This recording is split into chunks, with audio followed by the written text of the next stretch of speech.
Folks, we are back. Nick McVicker, Josh Palermo from the supporter section here with you. And, man, we got a lot to discuss this week. There's a lot happening in Canadian soccer. We can go MLS teams. We actually got a win from an MLS team this weekend. I'm shocked. I know it's amazing.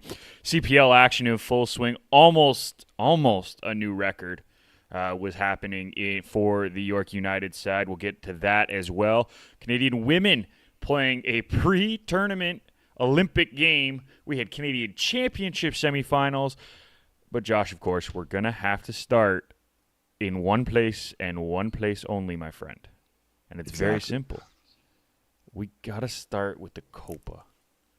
And for good reason. This Canadian side made it to the semifinals. They exceeded many's expectations. They pushed Argentina. They pushed Uruguay. And probably should have ended up with the third place result if we really want to break it down a little bit more. But I'm trying to look big picture before we go into the nitty-gritty. This was a dream run for many who maybe haven't followed this side for very long. This was a dream run. This was something that nobody expected. But here we are, fourth place in the Copa, in our debut in the tournament. While I want to get to the stuff that they need to work on, I want to get to the negative, we have to take in the fact that this is a huge result for Canada. You need to be positive. You do need to be positive. And there's a lot to be proud of, you know. There is. You said it absolutely best. Nobody expected us to make it this far. The fact that we're able to do that is a huge thing. And I think that was the thing that I was like pinching myself a little bit throughout the entire run to be like, are we here? Is this really happening? Like, I can think back to 3 years ago. Italy had just won the Euros. Messi's playing in the Copa, and I'm supporting Argentina. I'm like, you know what? It'd be really cool for him to be able to get a trophy in his cabinet. It's been such a tumultuous thing for him. And not thinking about the fact that 3 years later, I'd have the opportunity to watch my country go toe-to-toe with him in not one but two games. Yep. Games where I felt we held our own for parts of it. Yeah, we were and then, of course, in the games. We showed up, you know, but it wasn't that we just showed up. We played good football. And I'm upset. I'm upset that, like, you know, we start with the positive, and then I am upset that it didn't turn into a little bit more because, I don't know, that semifinal game, so many different emotions, so many different things. Yep. Do you want to take off with your immediate thoughts? My immediate thoughts was, God, we need to learn on how to take penalties properly. Yeah. Because even though we won a penalty shootout in the round of 16, the group quarterfinal, my apologies. Yeah. We didn't take great penalties. There was a couple. Oh. Bombito, he took a great penalty in that first game, and Kone also took a pretty good penalty in that first game. But overall, in the first game, I got an immediate flashback. It's right? Just the consistency from the spot is one of the hardest things for a top club to have and a top nation to have. And that is going to be one of the overarching, all right, finishing and PKs are something that we definitely need to work on as a team. And I sent my tweet out post semifinal. All right, Mr. Marsh, you need to practice shooting because we don't shoot and hit the net ever. It's bad. It's really tough. So that is one of the biggest takeaways negative for me from this tournament is that the finishing needs to be better. Yes, we ended up getting 2 goals against Uruguay, which is huge. And David with a goal poacher's goal. I loved it. That's what he needed. And he did a great job finishing that one off. We just need more consistent finishing. And I'm going to include 100%. PKs in that because that is part of the finishing aspect. But, like, all of it as a whole, that's our biggest weak spot right now, which I'm shocked to say that that's our biggest weak spot coming out of this tournament because going into it, I would have said that's one of our strengths is taking opportunities. Yeah, it's quite interesting. It doesn't necessarily make the most amount of sense, but I guess, is that just what happens when you have a new coach come in? Is there so much emphasis on we have to learn this system, we're playing this high press, that you almost don't get the opportunity to refine your game in the most important aspect of it. I think that was kind of our narrative of the whole tournament. We kept saying that we just need to score. And in that semifinal game, Schaff had the opportunity to score right from the get-go. And I think I said that. It was important for us to be able to go up early against Argentina because, oh my God, was it frustrating to watch them just sit with the football and do the little sideways passes and just wait us out. And but it was great by Scaloni. You knew that was going to happen. Even if they were not trailing, they were going to do the same thing. So it would have definitely been one of those things where you can watch it and be a lot more confident about it. And then it was just frustrating because it was like, first of all, yeah, Schaff misses a very big opportunity early on. We're not able to score. And then it was a brilliant goal by Julian Alvarez. We'll have to give, I don't know, can Moise Bombito do a little bit better on that? Yes, he can. I think with age, 100%. That's an experience moment for a center back, and that's coming from someone who's played lots of center back. Not against the same level. I'm not arguing. I'm not even trying to put myself on that level. But knowing which way to turn is a skill, and he turned the wrong way, and it cost him a half step. 100%. So that happens. I don't know. You look at both of those goals and you feel like they're semi-preventable. I don't know. Ishmael Kone could have cleared the ball out, but he doesn't. It was tough. He's on the ground. Yeah, I struggle with everyone jumping on Kone for that one because he was facing the net as he started to fall, and he falls and he's just trying to clear it, and he can't get a whole lot on it because he's falling. You know what I mean? He did pretty much everything he could possibly do from that spot. I think it's actually the person right before. Someone had a header opportunity to clear it and barely got it to Kone. That's the person that I'm like, you were there. You're kind of standing there. You got to put that to the side. I'm sorry. It's got to go to the side or you're heading it 20 yards. If you're not heading it 20 yards, you're putting it out sideways. You're not putting it back in the middle of the box where Kone has the opportunity to clear it. I was really disappointed people jumped on Kone for that. I get why when you're looking at it, but breaking it down from an actual play perspective, there's not much else he could do. He's just swinging at that point as he's falling, trying to get it out. So I don't know. I just struggled with that one. But yes, preventable. Maybe a different person should have been able to prevent it, but it was preventable. I get what you're saying. Yeah, that's fair. I think that's just it. You saw a little bit of the inexperience and the fact that we're not at the same level as Argentina. It is what it is. It's the unfortunate thing, and that's what I left last night's game saying after they had won the Copa America was it's just when you have the Capo Caninieri, when you have the leading goal scorer of Serie A on the bench. I mean, they have depth. They have depth and they have experience. In the tournament too. That's true. It's true in the tournament as well. He won the Golden Boot. It was. Yeah. Unlike the Euros where the Golden Boot was given to the own goal, but and rightfully so. Exactly, but yeah. So the semifinal game, that's just it. It's frustrating for those aspects where it's just those finer details. But I think I said that off air that this team with time will have the opportunity to get better. And when you look at the core, there's a lot to be excited about because they're just so freaking young, so freaking young. They're kids. Moise Bombito is 24 years old. It's crazy. And especially when you look at center backs and how long they can play into their career. He's just at the beginning. He's nowhere near his peak, and he's already playing this well. And the same goes with everybody. If you had told me Alphonso Davies was 27, I'd be like, honestly, maybe. The fact he's just been part of this Canadian soccer landscape for what feels like forever. And at 23, he's leading this team to a Copa America semifinals. I mean, it helps when you start with the Canadian team at 16. It's true. It's true. Makes your career a lot longer. Exactly. I mean, hopefully. No, but I just mean your international career is going to be longer just for the sheer fact that he started his international career at 16 or 17. No, 100%. Instead of 23. Yeah, exactly. So there was those aspects of a little bit of the inexperience. And what was just really salt in the wound was it was just we felt like we came so close at the end. Argentina was giving the ball away.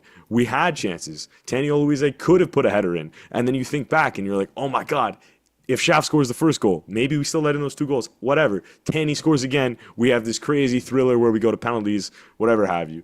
But, I mean, we got what I think was an expected result. And I think that there is a lot to be grateful for.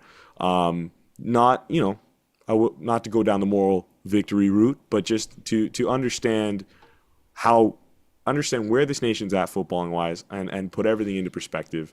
That was great. Moving on to the third place game, You got to be serious. I just like, you have to put games away. Like, I've never been more angry in my entire life watching you texted me the pretty game as pissed national team. off. I was working, and I asked you to give me score updates, and you did, and I really appreciate it. But oh my goodness, you were furious post-match, and I was like, whoa. Listen, how do you let that slip? Why are you taking a Panenka as your last shot? Like, you're not Andre Pirlo, you're not Zinedine Zidane. Fonzie, what are you doing, bro? Hey, remember me saying that we need to work on PKs? Yeah, exactly. Don't do that. And then Kone with the freaking stutter step the second time. I feel like I've heard everybody in the world complain about people doing that in both competitions, the Euros and the Copa America. I have nightmares every single day. Every time I watch Jorginho put on a shirt and play football, whether it's club or country, it just gives me anxiety. So like I can't. He's a great midfielder, but it's just we never forget.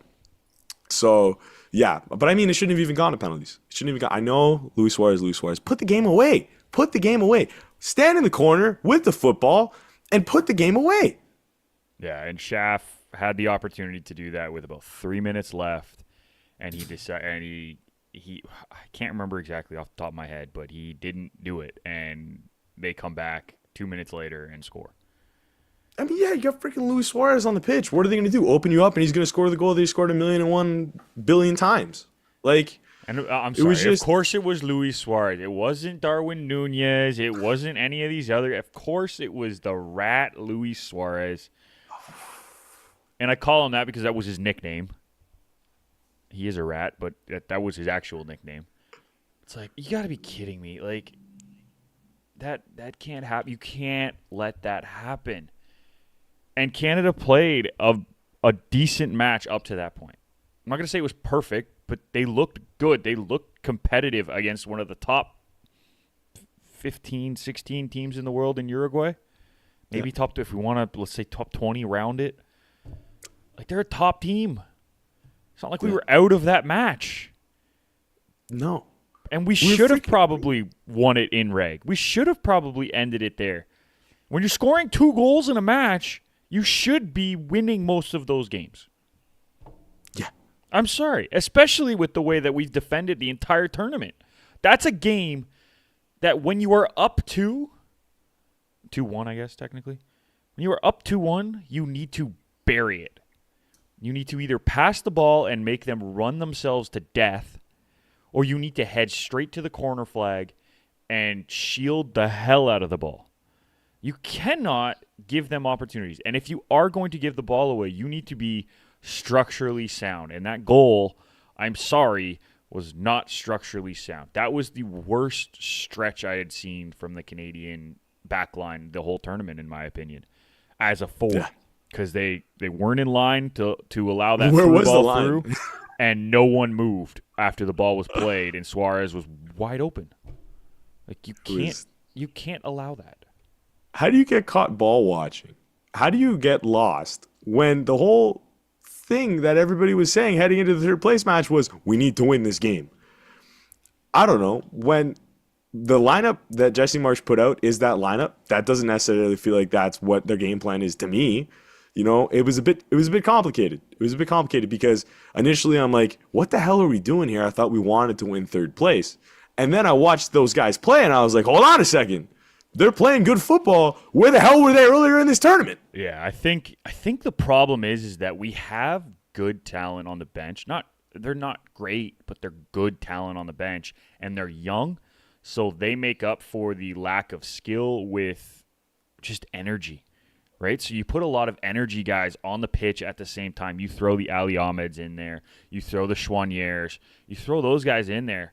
They're going to bring energy, right? And that's what we saw. They came out and they played with energy. Was there mistakes? Yeah, a few. Right? Were they the top team when we're talking skill through that first 45? No. But they still came out with a halftime result of 1-1. Right? So it's not like they lost the game in the first half without the big guys on the pitch. And then you throw in the big guys and it didn't drop off drastically or didn't pick up drastically. The skill or the energy level was good throughout the 90.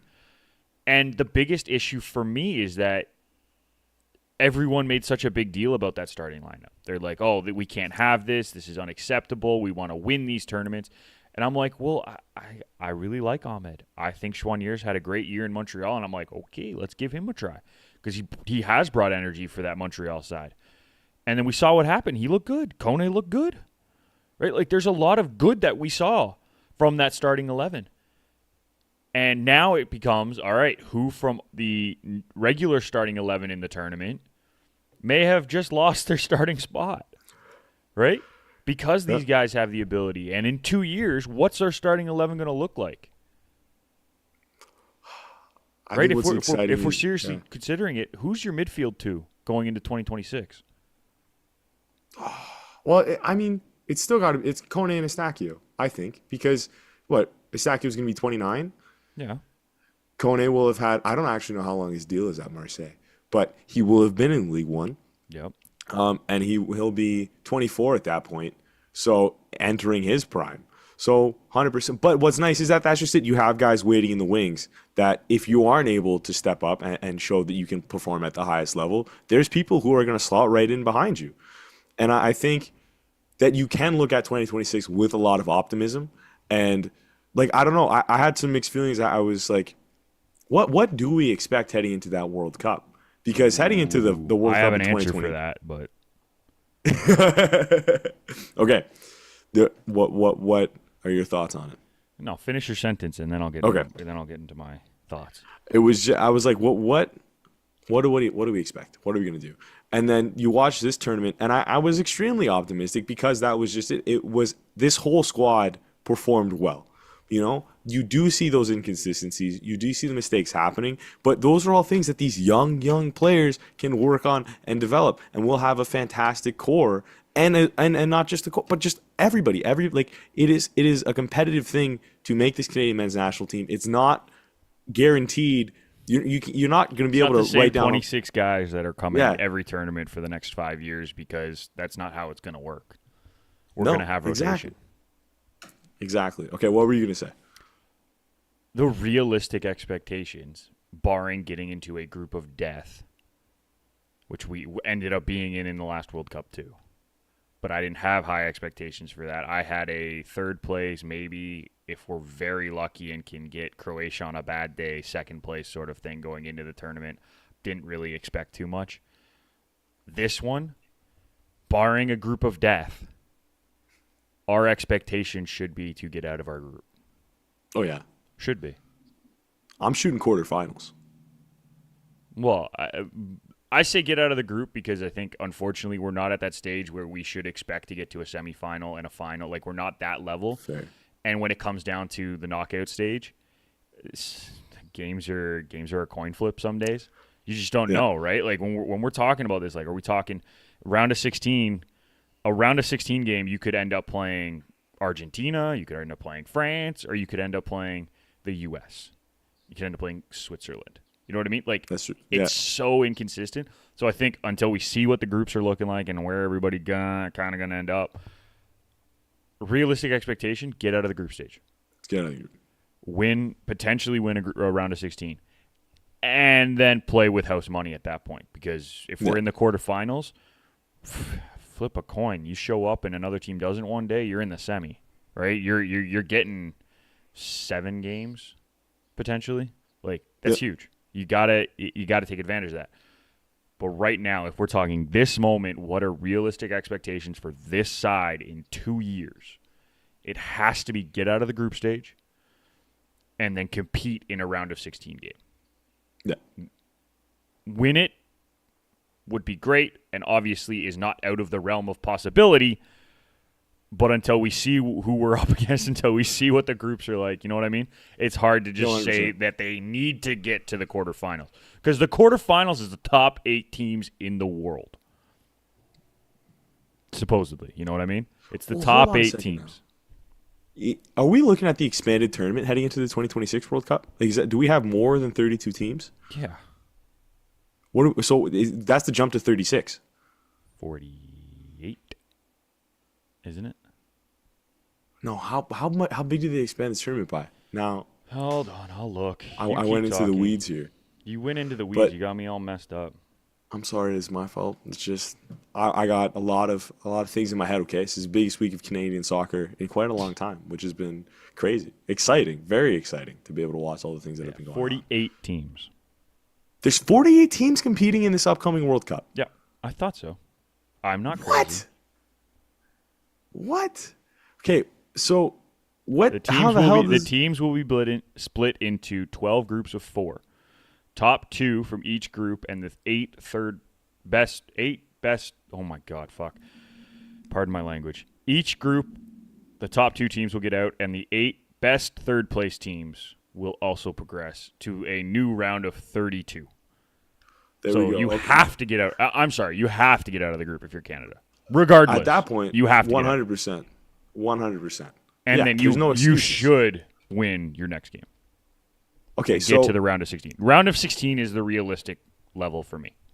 that's what now I mean that because that's just it. I mean, if you're talking a tournament that's 32, that's another story. Then I'm going to say quarterfinal. But yeah, round of 16 would be phenomenal.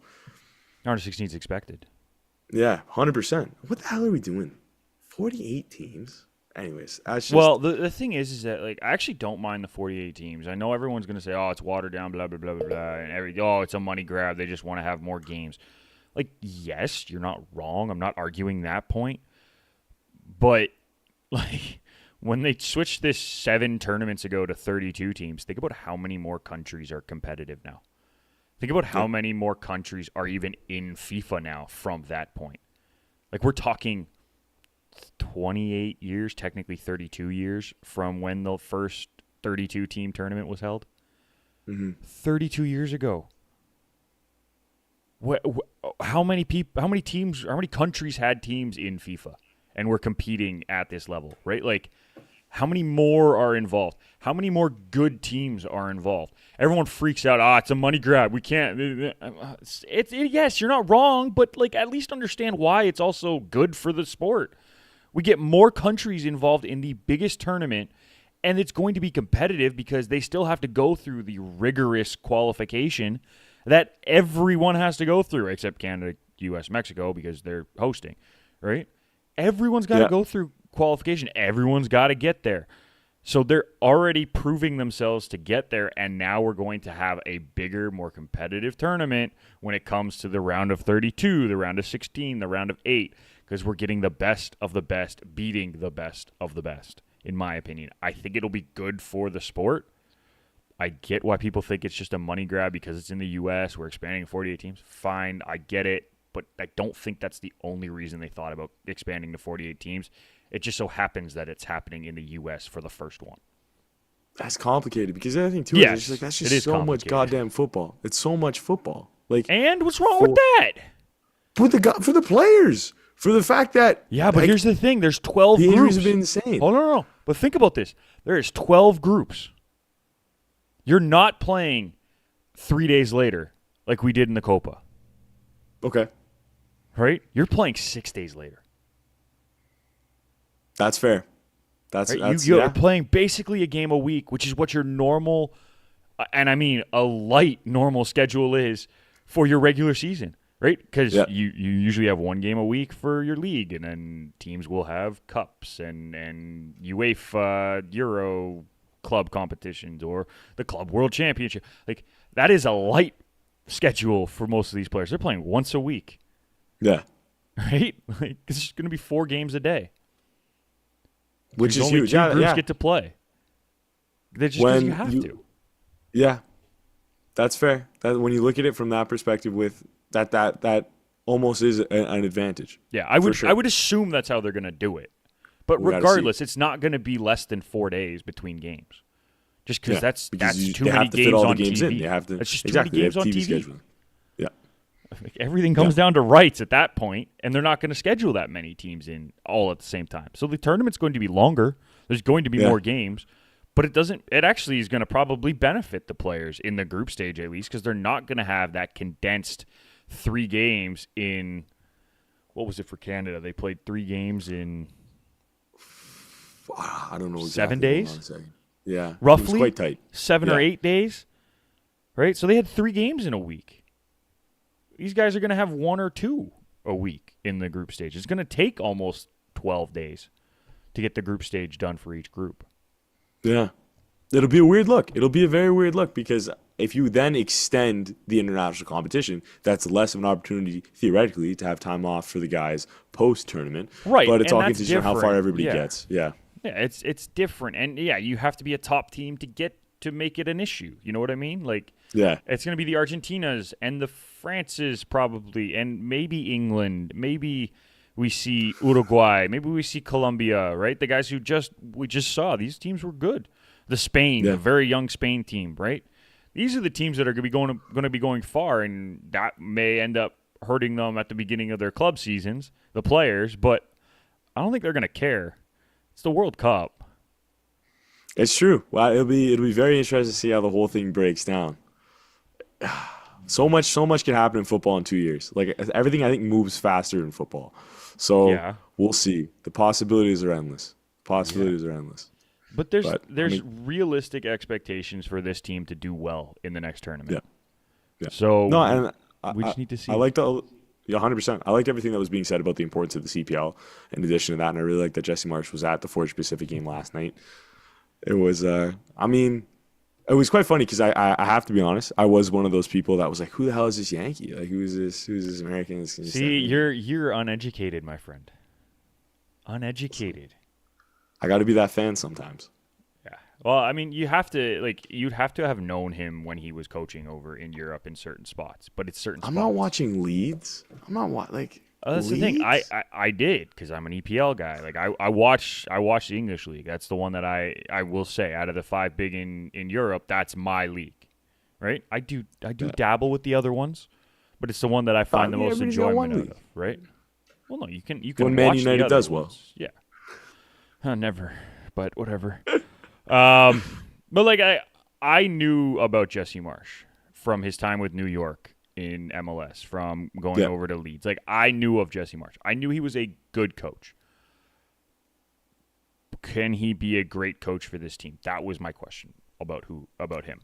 And so far, he's proven very, very well, and it looks like he's trying to do everything he can to grow not just this team, but the pool for this team as much as he possibly can, which is so key. But yeah, no, it's absolutely massive. Seeing him at the Forge game was huge, and getting interviewed on TSN pre-match for the Copa final because they had to delay it and they needed to fill, and he was there, so they put him in front of a Forge sign. It's like, that's just big for the league. Like, you got to keep doing that. And from the sounds of it, his goal is to watch as many MLS Canadian players and CPL matches as he can over the next 2 months before the next window. I think the next window is September, where we have a game or two. The friendlies against Mexico, and I can't remember who else we're playing. Yeah, we have 2 matches then, and then there's another one in November where we have 2 matches. So he's got 2 windows in the next 4 months. The very next one is the States, and then it's Mexico. Yeah. Those are big windows for us. And I wouldn't be shocked to see a little rotation in the squad. Like, we know who the Davids and the Larens and the Fonzies and Eustachio. I wouldn't be shocked if we see Kone and Chouanier start a match together. I wouldn't be shocked if Ali Ahmed and Tawny are starting up top, right? Like, these are things that I also wouldn't be upset about it, because I want to see these guys play with the rest of the lineup. I want to see a lot of the starters in with the rotation, but I want to see these guys play because they showed that they deserve, at the very least, a chance in the last 2 matches of this tournament. And I think there is more to come from that 100%. perspective. And we could see maybe a young CPL star going out and playing. Who knows? I don't know for sure. I doubt it. But there's a chance that one might get called into the camp for that reason, because he's going to watch and he's going to keep an eye and be like, okay. And he'll probably end up going to talk to these guys, right? He's going to keep them in the loop, which is what we need to see. I'm really excited about that, 100%. I mean, preaching to the choir, but a domestic league is the most important thing for the development of players for a nation. Absolutely. And the fact that he wants to take such an integral role in that is massive. And the fact that CPL sides are beating MLS sides makes me excited, even though I'm a TFC fan. So I think it's all boding very, very well, and I'm excited. Yeah, I mean, so we have the CONCACAF Nations League lined up, and Canada gets a bye for the group stage part. So that'll be an interesting opportunity to see other guys be able to step in and see those pairings that we're talking about. You know what I mean? So Yeah. No, I agree, and I think there is a lot of growth that is going to happen over the next 4 months in those 4 matches that we're going to see. We got two, as I said, in September, 2 in November. There's a lot that will happen with this side and a lot of positives that will happen with this side. So I'm excited to see who ends up in camps over the next 2 camps. I'm wondering if there's going to be any names that maybe come out of the blue. Marsh seems like that guy where he wants to bring as many people into the pool, get everyone understanding what it means, and then make his decision when it comes to the big matches, who the top guys at that moment are. Because let's be honest, we can have guys who are consistently there, right? You know Alfonso's going to be there. You know Eustachio's going to be there. You know Crepeau's going to be there now. You know Bombito and Cornelius are probably going to be there. But let's say a guy like Chouanier, right, who looked very good in this tournament. Well, what if he's not playing well? What if he's having a very rough stretch, right? And someone else shows that they deserve to be there. Well, I think it takes a manager who has the trust of the players and the understanding that just because I didn't pick you in this camp doesn't mean that you're not part of this brotherhood, doesn't mean you're not part of this squad. It just means at this very moment, I think this guy can give us a better run out. That is very, very tough, and the best international managers do it the best. So for me, I think that's what Marsh needs to become if he wants to be the international manager that gets us there. And he could, and it looks like he's trying to build that pool out that way to allow it to happen, which is great. 100%. So, yeah, that was a 30-minute talk about the Canadian men's national team, or 20-minute We tried to keep it short. 20-minute talk. 30-minute talk? I don't know. 30-minute talk.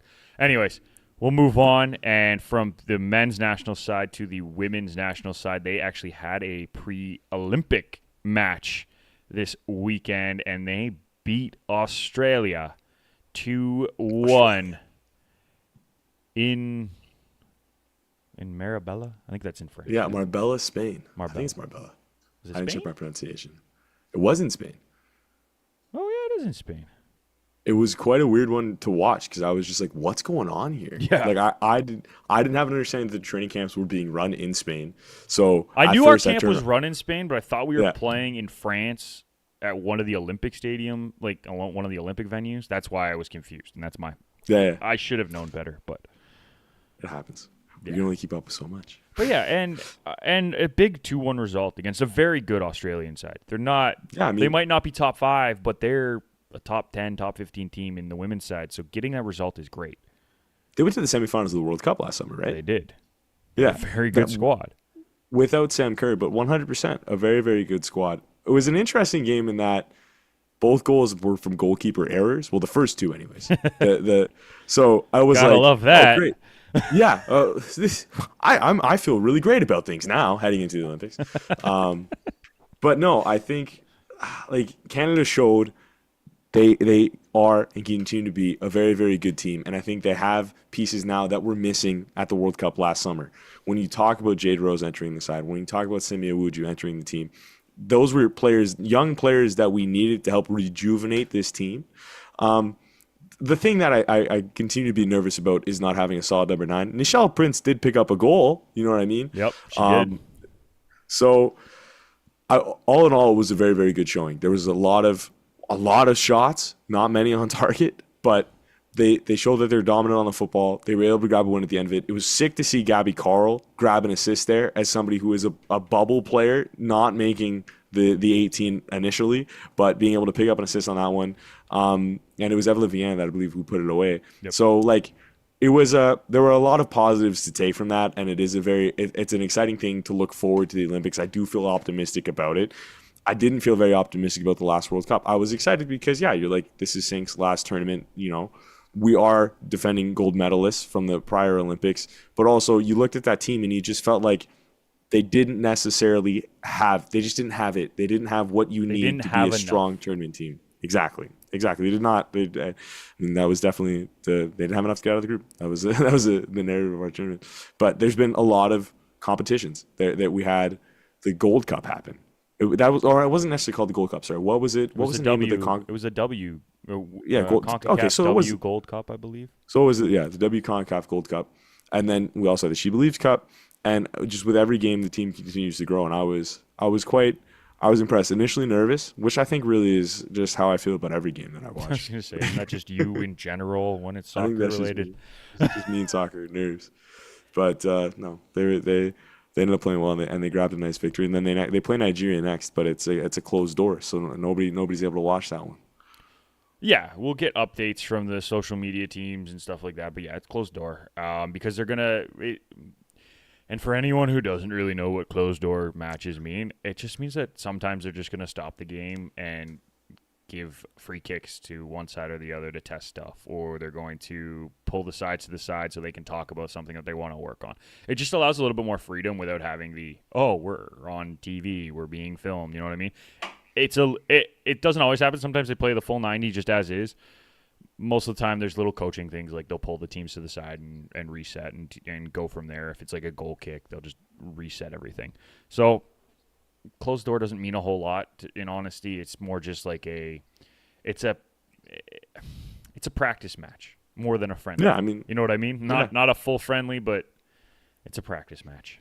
So, but yeah, the result against Australia is good. I mean, I don't love the fact that we got outpossessed by a team who doesn't even have Sam Kerr on the field. Like, that concerns me. But then you look at the rest of the stats, and it's like, okay, well, yeah, I mean, they did outpossess us, but it didn't mean a whole lot. They had 2 shots the whole game, and only one hit the net, and it went in.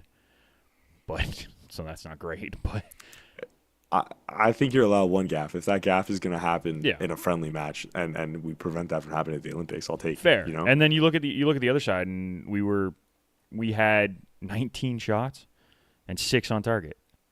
Again, I'd like to hit the net a little bit more out of those 19 shots. I'd like that to be closer to 9 or 10 on target. But grand scheme of things, we were out-chancing them. And 2 goals probably should have been 3. Yeah. You can't really complain about that result. That's what you want to see.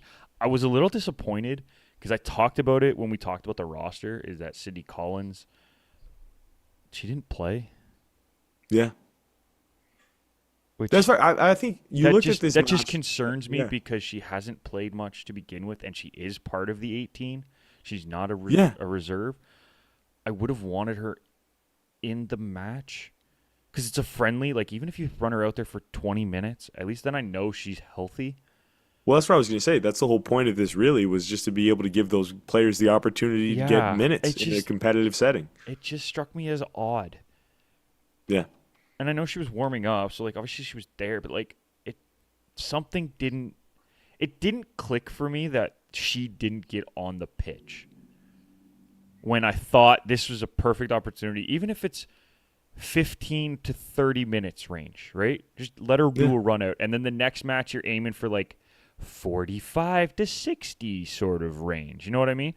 Because then by the time the tournament, they could have done that. And then by the time the tournament starts, like, if you need her to go 90, she could. You're hoping that she's not one of the ones going 90 because our back line is very strong. Yeah. But if that happens, you have to have someone in play. If something awful happens, knock on all the wood, to one of our backline people, we need to have someone we can trust to go in there. And Collins is the one you put on the 18. Why is she not making an appearance in the 2? She should be making an appearance in both friendly matches. Yeah, 100%. You have that option, and you can do a slow integration that allows that transition from, we just came off an injury. Let's get back into the pace of play. So, yeah, it's weird. I don't know. I was already sketched out about the initial inclusion in the 18 when we saw who was talked about on the taxi squad, right? Yeah, we already said that. So, I don't know. We'll see what information we end up getting from the closed door friendly and how much Sydney Collins has to play, 100%. If she doesn't, I'm genuinely concerned that she's not healthy and not ready to go. But what is Bev doing in that situation? It's like, I don't know. You have conversations sometimes about players being included for morale reasons, but it's like, I mean, you don't have to She's you're so allowed young, to bring though. players She's along. not even like it's not even like the rest of the squad would. I mean, maybe they are fighting for her to be on the squad. Like, I don't know, but like, it's not like she's a Sinclair or a Diana Matheson sort of player where like that's a leader. You want to have them on. They might not be a 90-minute player, but you want them on the squad just because they are a leader of the side. That's not. I'm not saying Collins necessarily isn't that because I'm not around the side. I don't know who the leaders really are, but I wouldn't think that she's that yet. She's just so young. So for me, I have no problem including her in the squad if she's healthy and she's playing well, but she's not playing. She hasn't been healthy, and now you're not playing her in the friendly lead-up pre-tournament games. Like, it struck me as odd. And I think the team played well in this game. I'm not ripping on the players who played. And maybe it was because the players were playing well that Bev didn't want to make that change at the back. Like, maybe fine, but you got to get her into a match.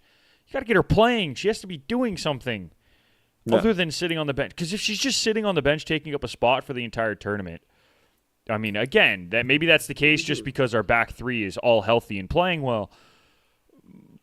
But that's a concern to me. If it was a 26-player roster or even a 23-player roster, I would understand that more. It's 18. It is 18 players. You only have 2 defensive players on your bench. You need to make sure that they can play. And right now, I have serious questions about whether or not she can play. 100%. And not skill wise, and not the issue. It's just whether or not she's physically able to play. Physically fit for this. So I don't know. Bev must know something that we don't. So I don't know. All my faith in Bev Priestman until proven wrong. And that's exactly it. Like there has to be some conversations. I'm just going from my perspective, outside, not involved in the camp, not asking Bev questions. Why? Like, why are we doing this? Why are we doing this? So. But I don't know. Aside from that, I think everything else was straightforward things that we can be excited and optimistic about. As my cat knocks my camera around. What do we ultimately think is an acceptable result for this Canadian women's national team at the Olympics? Can we win back-to-back golds? Oh, it's going to be tough. I will say that. Let me just look at the groups. I just want to pull the groups up. Because I think we got a very tough group. Yeah, we got New Zealand. We did get France. We got France, and Colombia, and New Zealand. Yes, France, Colombia, and New Zealand. You have U.S., Germany, Australia, and then to be determined African side. No. And then Spain, Japan, Brazil, and the first place African side. So, I mean, none of these groups are easy. I want to make that very clear. Yeah. I think realistically, I'm just trying to figure out, does it go straight to semis or is it quarterfinals and then semis? It's quarterfinals. I thought that was it's quarterfinals. So top 2 teams from each group and then the next 2 third-place teams. So there's no question about making it out of the group. I mean, you should. But there's no easy games there. No, not well. I don't know. New Zealand, you have to win that game. No questions asked. You absolutely should win that. You have to win that game. Like that's a must-win match. France up next. I like our chances against France. You know what I mean? Like I'm There's not no game that we couldn't win. Yeah. But that France and even the Colombia, because that Colombian women's side is dangerous. They're not. Linda Caicedo. Are you kidding me? Yeah, they're not the best team overall. Like they're not gonna necessarily run through a tournament and kill everybody, but they're dangerous, and that's a team that you got to watch out for. I think realistically, if we're saying they should finish top 2 in their group. Yep. Right? They should. But I also question where our goals are going to come from. Adriana Leon, of course. Who else? Hey, Who else? she's been great, but you know what I'm saying? Like, that's tough. That's a tough ask. Yeah.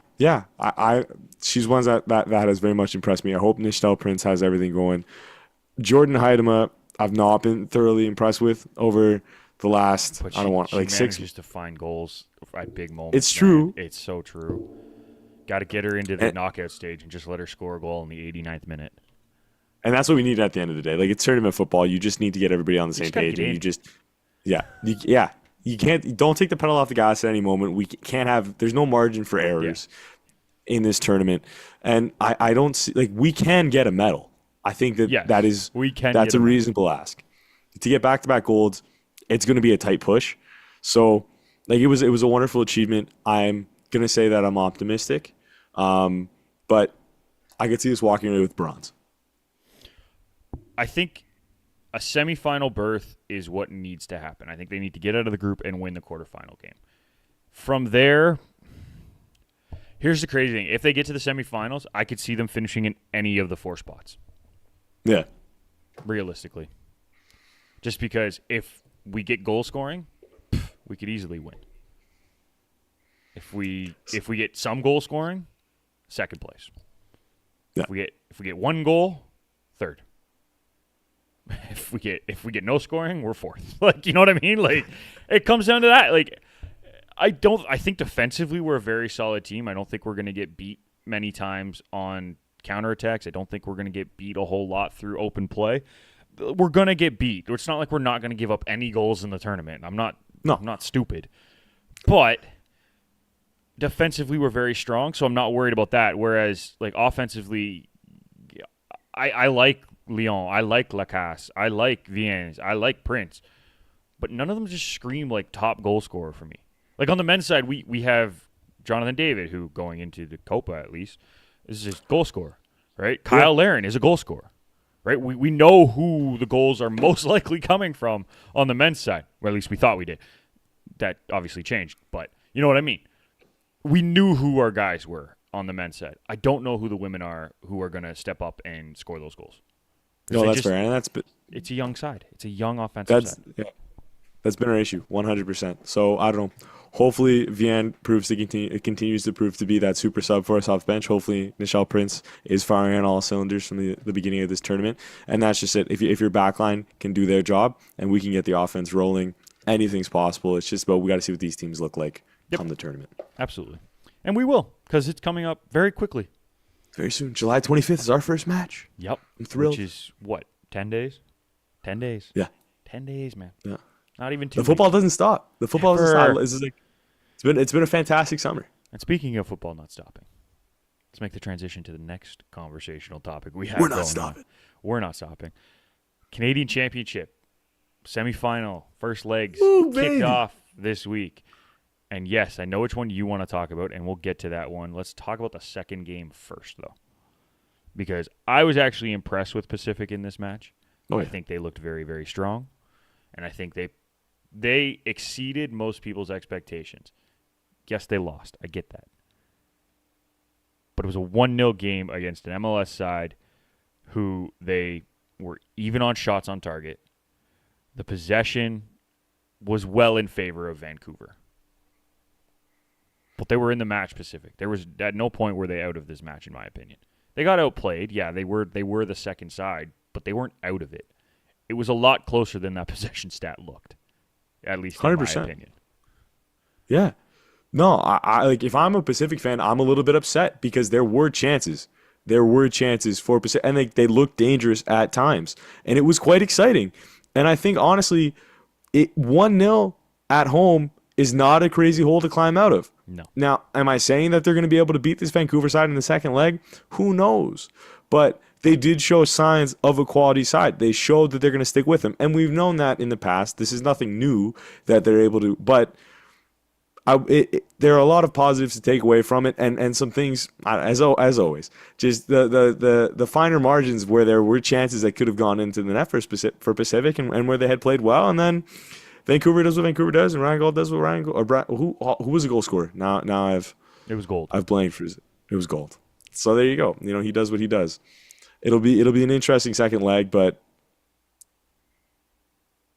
see how it goes. Yeah, and the thing is that they gave themselves a chance in the second leg. Now, the second leg's a month and a half away, so these rosters are going to look drastically different. So it'll be interesting to see who's actually playing in those matches. But they gave themselves a realistic chance. Are they favored to go through and win or get a result in Vancouver? No. Nor should they be. But there's a chance. It's tourney football. It happens. We've seen it in many big tournaments around the world. The lower side can get through. It happens. Yeah. They gave themselves a shot. And that's what matters in these kind of competitions. You give your team 100%. An opportunity to get to that next level. And this is what they've done in the first match. It's a great saying. In a tie, you cannot lose the tie in game one. Or sorry, you cannot win the tie in game one, but you can definitely lose it. Nico was saying it on Footy First this past week. It is so true, and Pacific did not lose the tie in game one with a loss, but they could have they did not win the tie, and they did not win the match, but they did not lose the tie either, which is what you want to do. That's the most important thing. That's the whole point.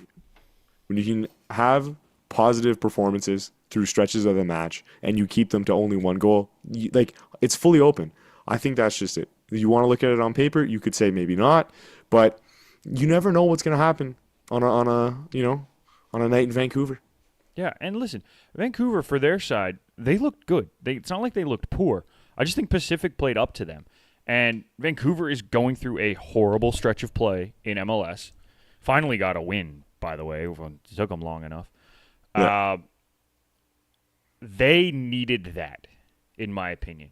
If they had lost that match against Pacific this week, big red flags go up. Big red flags go up. I wonder if that happened to any other teams. Well, yeah. Well, for one game at a time here, my friend. Yes, I know. I'm sorry. They obviously didn't win the tie in this match. They didn't dominate the whole game, but they showed a very solid 90 minutes. And now they've gone and they won their first MLS match in a while too, which is good. This is positive stuff for them. Now they're going to have to play a Pacific team in a month and a half who are going to come out flying, trying to get an early goal and change the tie. So it'll be interesting. And yes, you're right. We'll get to the other match now. Which side would you like to start with? The happy side or the sad side from this one? The sad side, as always, right? Okay, let's go sad side. TFC head into Hamilton and lose 2-1 to Forge, a team that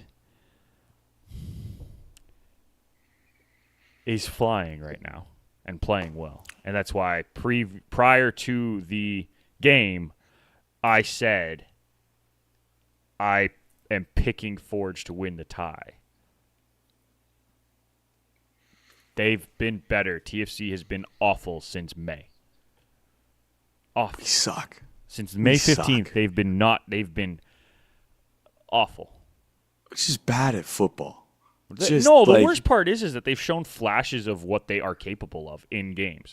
Those defenders can't defend. I'm not saying necessarily defensively, but I'm just using an example. The first half against Nashville, where they lost 2-1. They were up 1-0 at halftime. They looked good in that first half. That looked like the team we saw at the beginning of the season, right? They've shown flashes of that team in this crappy run of form. You know what I mean? But the problem is now you're in a big tournament. The Canadian Championship for clubs in Canada is a big tournament. Yeah. And you don't show up against a team who is ready, who is well coached.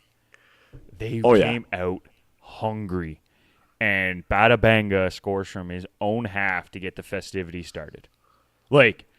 That is demoralizing. Especially when Luka Gavrin's last start, he also skeefed that for himself. Yeah. Right? He's back-to-back times that this guy's taken between the sticks, he fucks up. And it's great, man. Wonderful. That's what we needed. Yeah. And it sucks because he actually had such a good start to his season. I thought he was becoming like the next guy, right? The Stephen Fry who we had here before he went to Seattle, right? And the heir apparent to Sean Johnson if he moves on. Now I'm questioning that, which sucks because I was really excited about how he started the season with Johnson hurt. Yeah. Now he's just not playing well, and I don't know. I'm not necessarily putting that goal on him because I think Batabanga just caught one. Yeah, that's the other thing too. We have to 65 yards out. Like, have to tip your cap. Like, it was beautiful. It was absolutely beautiful. Yeah.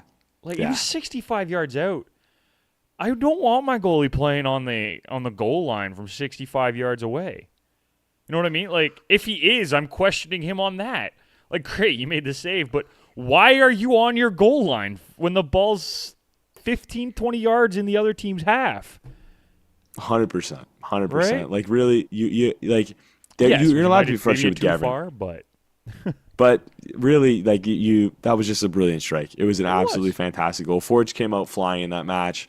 Tristan Borges, David Schwanier, like, just their link-up play was beautiful. I mean, what else do you expect? Forge being Forge, and like, man, it was Bobby's just so good. It's the worst thing in the world because you're watching that game and you're just like as a TFC fan, and you're just like, man, they're good at football. Like, you know, like they play together. That's the difference. Yes. Forge is a team, and TFC is not right now. Oh yeah, they played through Toronto FC. Just they made our defense look like they were playing League One, and it was Kosi Thompson's remarks after the match were just abhorred. I was like, really, pal? Like, you're going to be in this league next year. You can't say that. I was so disappointed with that comment from him because I've actually really respected Kosi for a long time, and then he goes and says something like that, and I'm just like, dude, you got outplayed by them. The level isn't. I don't think it's that far off. Is there a step? Yes, there is. There is a step between CPL and MLS, but it's not 5 steps. It's not 3 steps. It's 1, maybe 1.5 right now. The level of the CPL has gone up so far. And to say that these guys don't deserve to be on the pitch with you is a joke. I know he didn't actually say that, but you know what I mean? Yeah. Like, that's what he was saying internally. It was just so tone deaf and so stupid, especially considering all of the other things that have been Steven Eustachio and Jesse Marsh, both really talking about the importance of the league. Yeah. And, like, you just got beat by Forge, man and you almost got beat. Go ahead. They almost got beat by Forge the last time that they were when they were in the Can-Champ finals in 2021-22. Yeah, and they did get beat by Forge in a tie earlier in one of these Can-Champ games. Not this season, but like in another season. They did lose a game to Forge. They have lost games. So, no, you can't talk like that if the teams are consistently showing up against the MLS sides. The step's not that big, my man. No, that and does you not could end up well. down there soon if you don't smarten up. No, that's the biggest thing to me. I was just like, pal, it's not like he's held his own for Toronto FC and held his own in the MLS. He's a fringe guy. I do think he's been good this year for the most part. Yeah. So I don't think he's going to be down there next year, but like he could be. There's guys on this team who could be.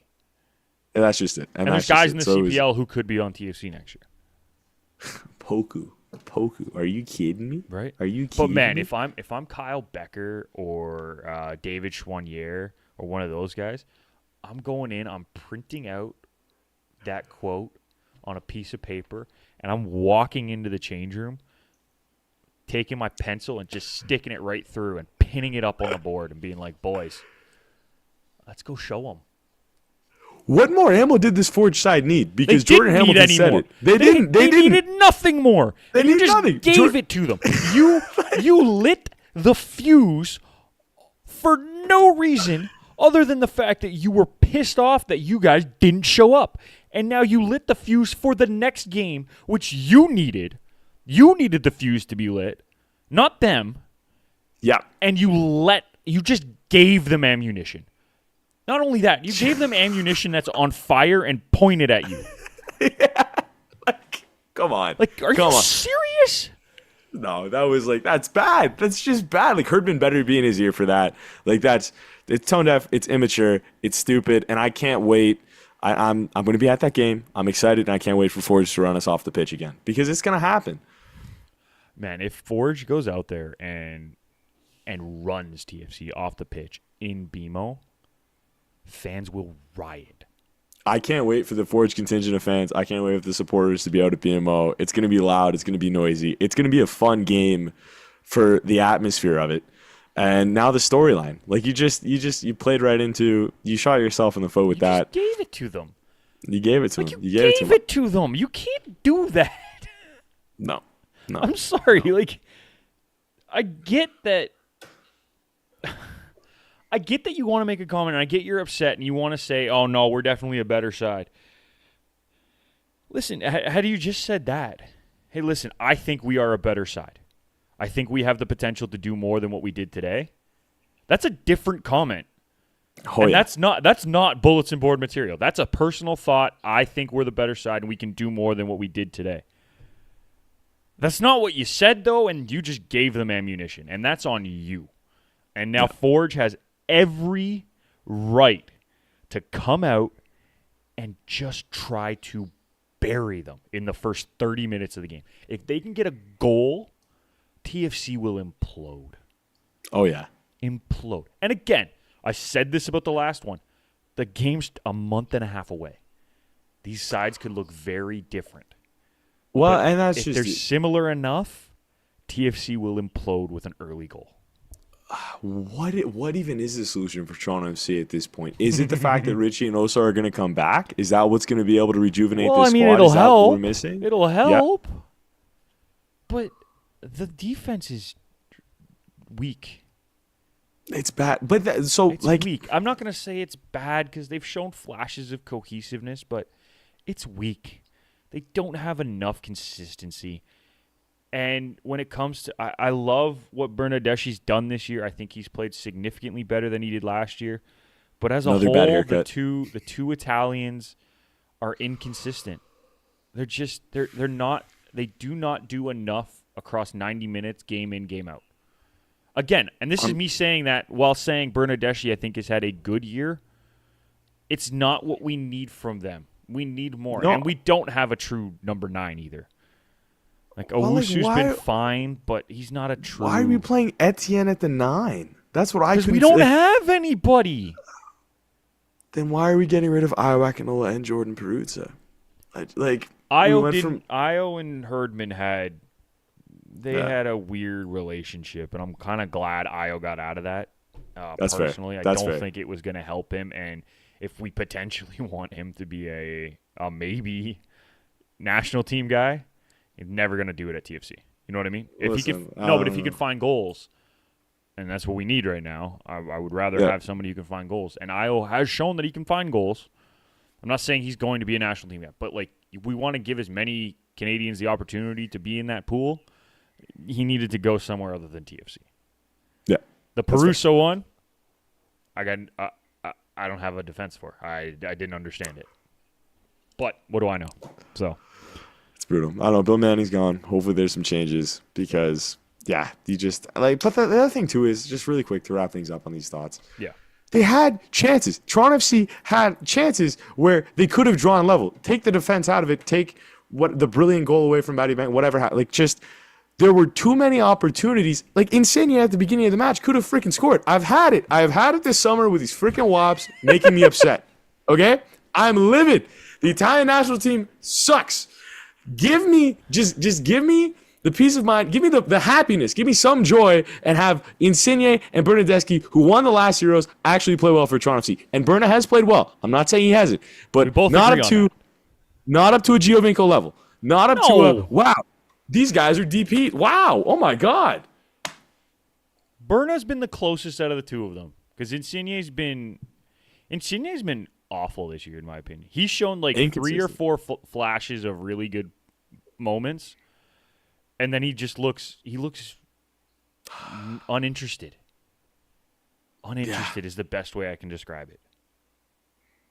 Yeah. No, they're not a team right now. I think that Toronto FC fans were spoiled with how well things started this season because I think the conversation preseason was actually realistic expectations, and then I think they played above. They punched above their weight, and then it was like, oh, now this is just really disappointing. Yep. So Can we expect anything different from this season? I don't think so. I think it was going to be an up and down year. It's just tough because you have some immense highs and lows. But I don't know. We'll see. Bill Manning's out. The transfer window's Thank opened God. up. That guy's been running 2 teams into the ground for the last couple of years, and he needed to go. Yeah. But yeah, it'll be interesting. Do they try to bring in anybody big just to try to save the season? I don't think you can. The saddest part about all of this is that they're still in a playoff spot. If they're gonna play this bad, get out of it. Just bomb. I don't want you anywhere near the playoffs. Get a higher draft pick so you can trade it away for TAM or GAM or whatever you want to trade it for. Don't be in the playoffs if you're gonna be this bad. Yeah. I know it gets you money, but don't do it. I don't want you there. Go lose. Lose at this point. Just tank. There's just no tank, point. no. There's just no point because you're gonna lose. Like you're gonna play. You might win the first game in the play-in game, and then you're gonna get your butt handed to you in like ugly fashion, not pretty fashion. You're gonna get your butt handed to you on a wooden platter, not a silver platter. It'll be awful. It'll be ugly. Like, just don't be in the playoffs if you're gonna be this bad. Yeah, no, it's shameful. It's abysmal, and they need a miracle. They need a miracle. And well, I will say, Saturday gave us a teensy weensy bit to look forward to. But we'll get to that. We'll get to the CPL first. I want to start with York. Exactly. Who got a big result against Cavs in Calgary, by the way, which doesn't happen very often. Are you kidding? During the Stampede? All right. Well, just period. Paint the town green. Just period. Forget during the Stampede. I'm talking period. Exciting. Big goal as well from the youngster Shola Jamo with the game winner in the 82nd minute after Babuli's goal. Warcheski. A beauty. Warcheski scored in the 90th +8 to give Cavs a goal. That didn't even count. Didn't count. It clearly did. Doesn't. Ignore the scores. If it happened after the 95th minute, and it doesn't count. It counts. I'm sorry. That's not how this works, unfortunately. As we learned in the Canada-Uruguay game, that's not how it works. But another big assist from Wright, who I've really been impressed with. That run to get the goal for Shola was fantastic. He really pushed his way through, forced the Cavs guys to jump at him, and he fed it through to the youngster, who I think was a little bit shocked that he was in the right spot, but he finished it, which is great. It's such a great moment for him and a great moment for the side, who have had some inconsistent play throughout this first half of the season, more good than bad, but that's a building block right there. You get a youngster in, everyone starts rallying, and now, okay, hey, we got some momentum now, and then the kid scores. You're like, oh, now we really got momentum going our way. And they're doing really well this year. I'm just going to check the standings. So I think they're in second. They are. Right? They're second behind Atletico. And they're 5 points clear. Forge is in third on 21, just 2 points back of York. And then there's 2 teams tied at 19 with Vancouver and Pacific. And Cavs are in sixth on 17. All right? What a shame. Well, it's an interesting look, and I mean, like, I'll quickly go through the other results because there were other results. Vancouver lost 3-0 to Atletico, which was Atletico they played one of the first drubbings of the season for, I would say, Vancouver, because I thought they've played fairly well this season, but they've been inconsistent as well, and I think that travel is starting to kill them. I really do. They've been traveling more than any other side, and it just looks like it's starting to catch up to them. And that Ottawa team is ridiculously good. Don't get me wrong. So it's not really a shock, but that Vancouver side, there's some question marks there. Yeah, there's some tiredness. There's some sloppy play. There was some question marks. Unfortunate, because I think we were really excited about the start that they had to the season. Absolutely. And then go up and put results like that. I don't think it's a truly defining moment for the club. No, I think there's still a lot more in this for them. So more to come. 100%. And then we talked about Forge already. They picked up a 2-1 victory over Pacific. So the two Can Champ teams played off against each other 4 days later.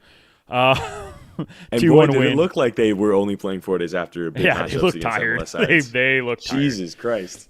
It was like it was a slow watch at the beginning. I think Jimmy Brennan said it. He was like, "Yeah, they're gonna pick up the pace here," which is so weird because like Pacific Pacific does play a little bit slower style than most teams in the CPL, but Forge does not. Forge likes to run you and make you sit back and force you to play, kind of like Atletico.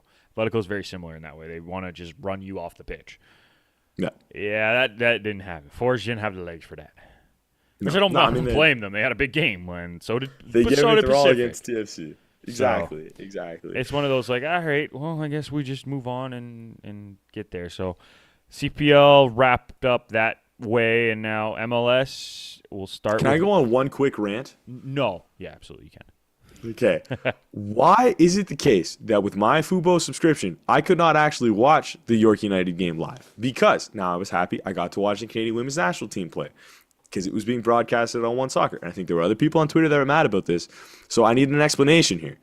Why is it that as soon as the Canadian women's national team game ended, I could not then watch the York game? It was playing a replay of a match from several years ago.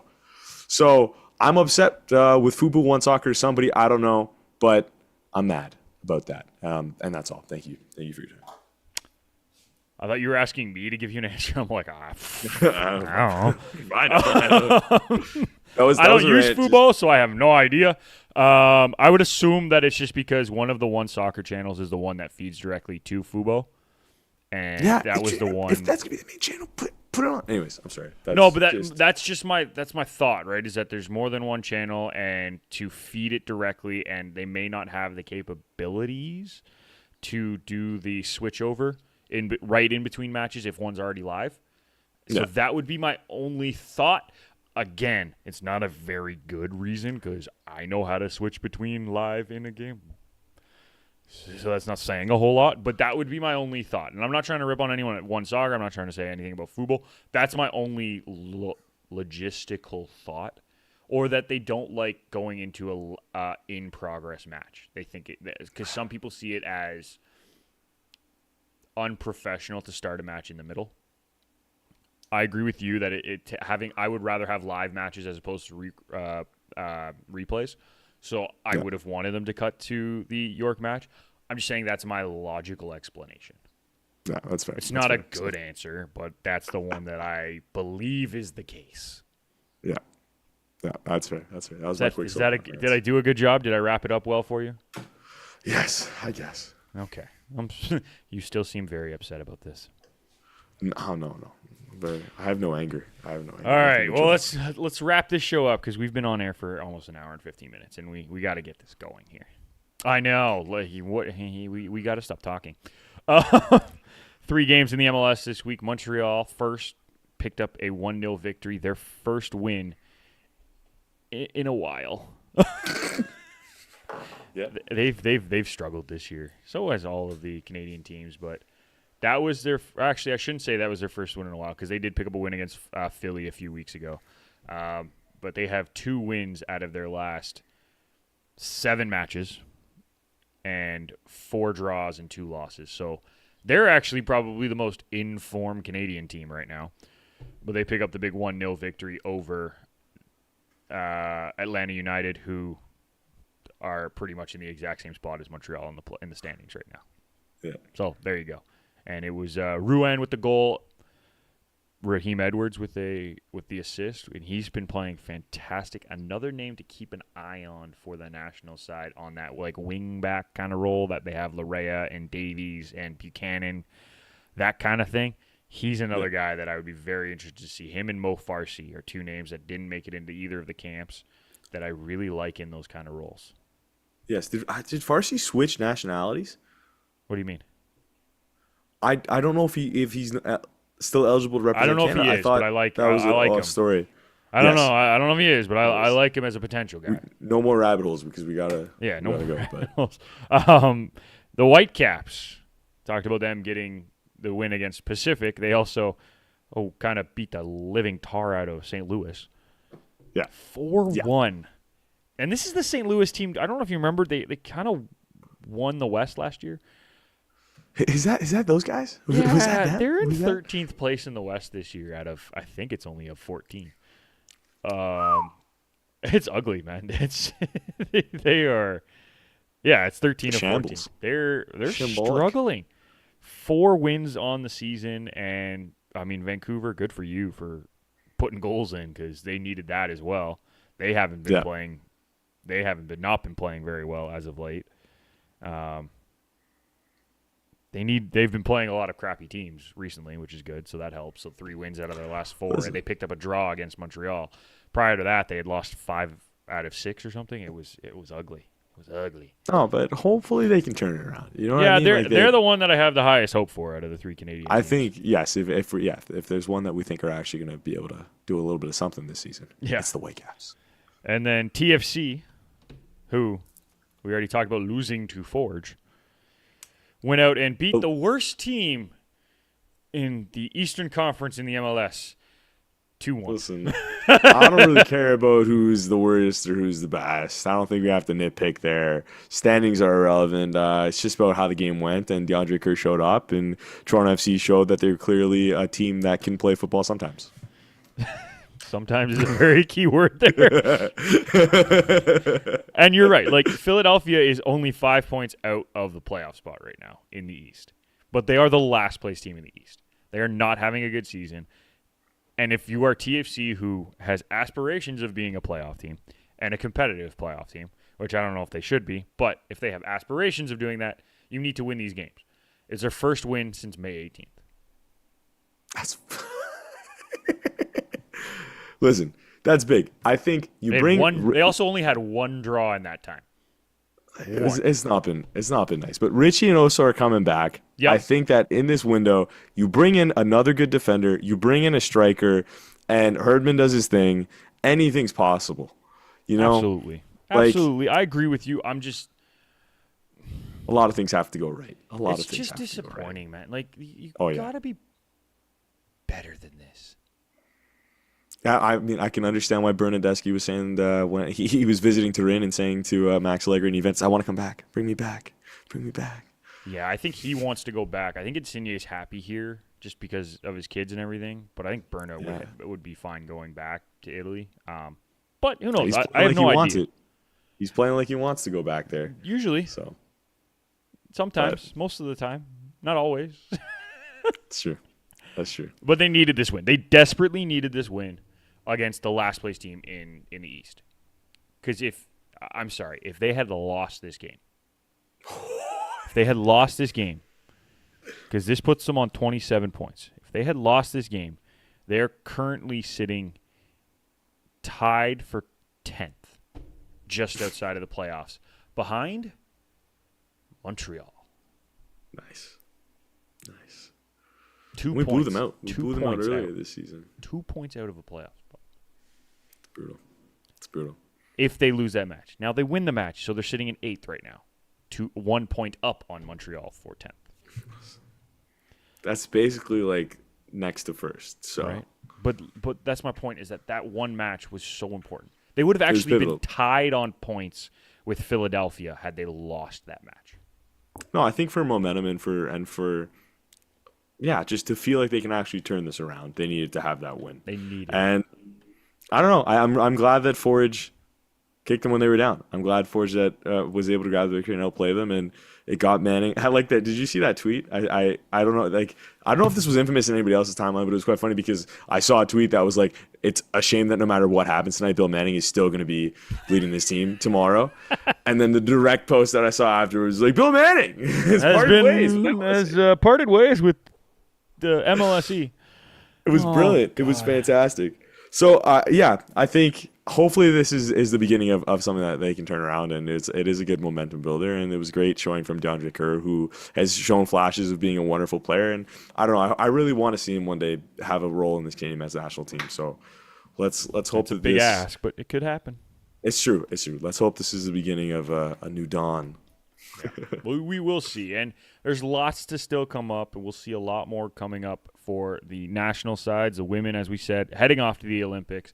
We will get more CPL, more MLS action over the next couple of weeks, and there is a U20 World Cup about to start for the men, so we'll get that going as well. A couple players in that from the CPL. But that'll do it for this week. It was a rather long show, so we're going to wrap this up now. Josh, always love talking to you, man. It's been a blast. We will see Thank you very much. We will see you next time. Make sure you follow on socials. Make sure you subscribe on the Garage Door Sports Network on YouTube for all of our live shows. Until then, thank you for listening. We'll see you then.